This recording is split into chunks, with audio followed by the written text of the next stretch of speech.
Si vous aviez l'intention de causer une très agréable surprise à vos parents, quelle est celle que vous tâcheriez de leur faire ? C'est par cette question de Saint Nicolas, au petit lecteur de sa revue intitulée Saint Nicolas, journal illustré pour garçons et filles, un hebdomadaire de presse enfantine publié par Charles de Lagrave à partir de 1880 et auquel collabora régulièrement Maurice Boutet de Monvel, que s'achevait la lettre du 52e jeudi. Catherine, la gouvernante de Monseigneur, chargée pour le 53e jeudi publié le 18 avril 1889 d'éplucher les réponses apportées par les jeunes lecteurs à cet épineux problème, décide de s'assurer de la véracité des vœux d'obéissance, de sagesse et de bonté. « Maintenant, écoutez bien, tous et toutes, avertit Catherine. Corvinus, Négro, Grane Cassis et Œil de Jet, les corbeaux de Monseigneur, vont partir en longue et lointaine tournée pour aller voir comment sont tenues les belles promesses dont les lettres de ce jeudi étaient pleines. Et j'espère bien que d'après ce qu'ils me diront au retour, je verrai qu'aucune lettre de diablotin et diablotine n'a échappé au feu où j'en ai tant jeté.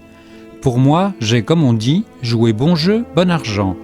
Si d'aucuns m'ont trompé, en promettant ce qu'ils ne voulaient ou ne devaient pas tenir, ils ont un gros péché sur la conscience. »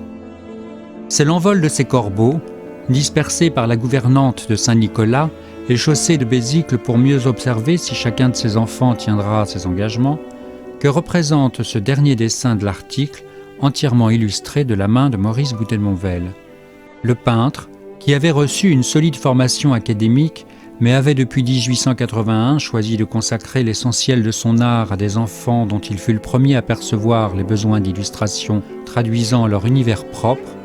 construit ce dessin à la plume et à l'encre, avec la même rigueur qu'un tableau. La composition en est strictement scindée en deux, par la gouttière courant le long de l'immeuble, la partie gauche jouant d'une perspective puissamment raccourcie que renforcent les lames des persiennes, la partie droite s'ouvrant sur un paysage urbain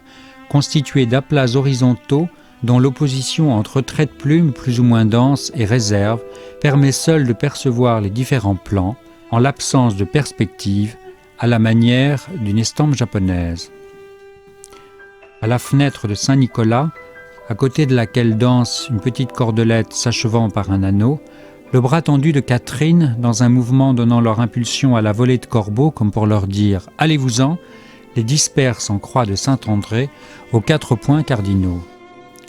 Déjà, le bec de 2 d'entre eux sort du cadre soigneusement délimité de l'œuvre, procédé des plus novateurs que Maurice Boutet de Monvel utilisera de nouveau en 1896 dans son fameux album sur Jeanne d'Arc pour la bataille de Patay, et qui n'est pas sans nous rappeler la manière dont certains miniaturistes persans faisaient sortir du djaval leur composition